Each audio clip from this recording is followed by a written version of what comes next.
Come in. Good morning, sir.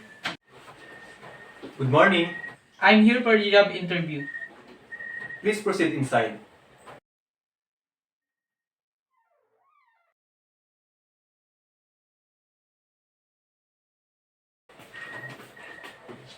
Please take a seat.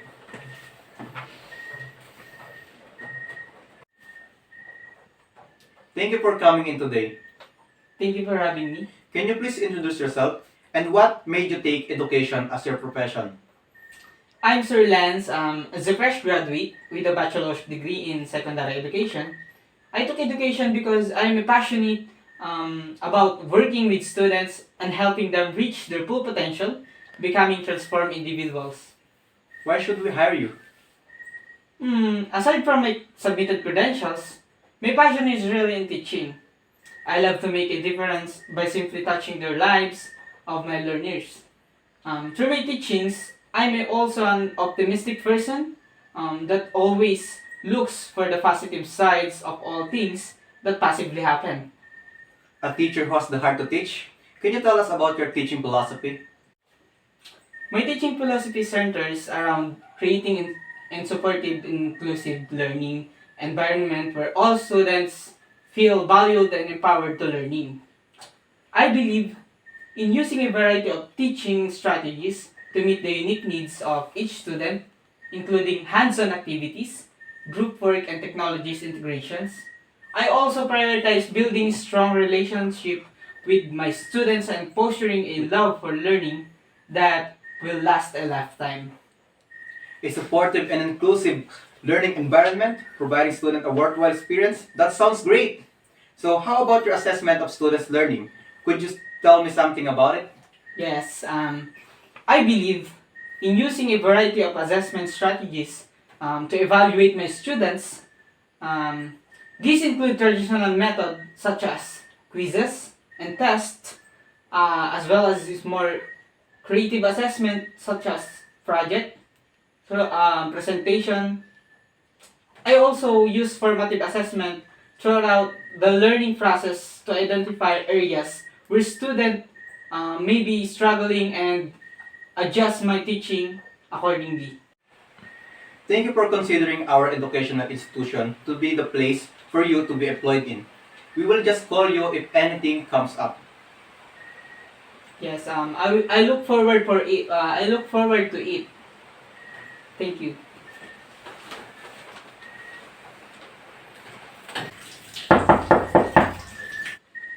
Come in.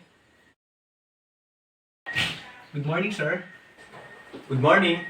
I am here for the job interview. Please proceed inside.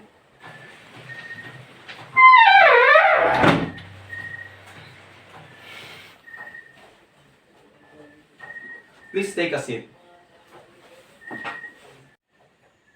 Thank you for coming in today. Thank you for having me. Can you please introduce yourself and tell us why you're interested in this teaching position? I am Sir Jairo and I am excited to be here today. I have been teacher for the past 3 years and have experience teaching both elementary and middle school students. I am interested in this position because I'm passionate about education and want to make a positive impact on my students' lives. That's great to hear, sir. Is your philosophy as a teacher same as your philosophy as a person? My teaching philosophy centers around creating a positive and inclusive learning environment where all students feel valued and supported. I believe in providing students with opportunities to engage in hands-on experiential learning that allows them to apply what they have learned to real-world situations. I also believe differentiating instruction to meet the unique needs of each student and promoting critical and problem-solving skills. What a philosophy you have. How do you plan to motivate and engage your students in the classroom? I plan to motivate and engage my students by creating a positive and inclusive classroom culture that promotes active participation and collaboration. I believe that students learn best when they are actively engaged in the learning process and are given opportunities to apply their knowledge to real-life situations. I also plan to use a variety of teaching strategies such as gamification, project-based learning, and inquiry-based learning to keep my student motivated and interested in the subject matter. You mentioned about creating a positive and inclusive classroom culture. How do you think this can help address some of the biggest challenges facing teachers today? One of the biggest challenges facing teachers today is meeting the diverse needs of our students. These include not only academic needs but also social and emotional needs. To address this challenge, I strive to create a classroom environment that is inclusive and welcoming for all students. I also work closely with my colleagues and support staff to identify students who may need additional resources and provide them with the necessary support. A teacher who puts his student first at all times, right, sir? Then how do you plan to assess and evaluate your students' progress and achievements? I plan to use a variety of formative and summative assessments to assess and evaluate my students' progress and achievements. I believe that assessment should be aligned with learning objectives should provide meaningful feedback to students that can help them to improve their understanding of the subject matter. I also plan to use technology tools to track and analyze students' data so that I can tailor my instruction to meet the individual's needs of each student. Indeed, a 21st century teacher equipped to meet the challenges of the students. One last question. How do you plan to communicate with parents and guardians about their child's progress in the classroom?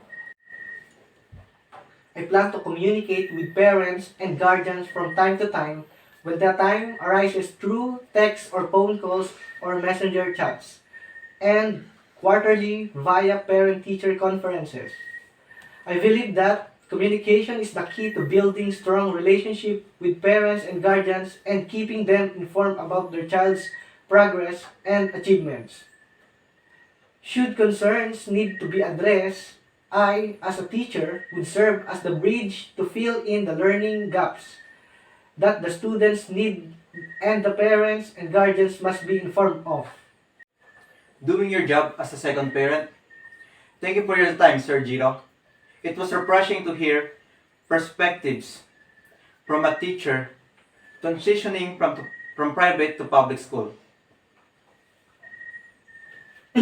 It is my pleasure to be in the presence of a professional in education like you. I look forward to hearing back from you soon. If you are chosen for this position, you will receive a text or a call from our institution. Keep your lines open. Thank you very much.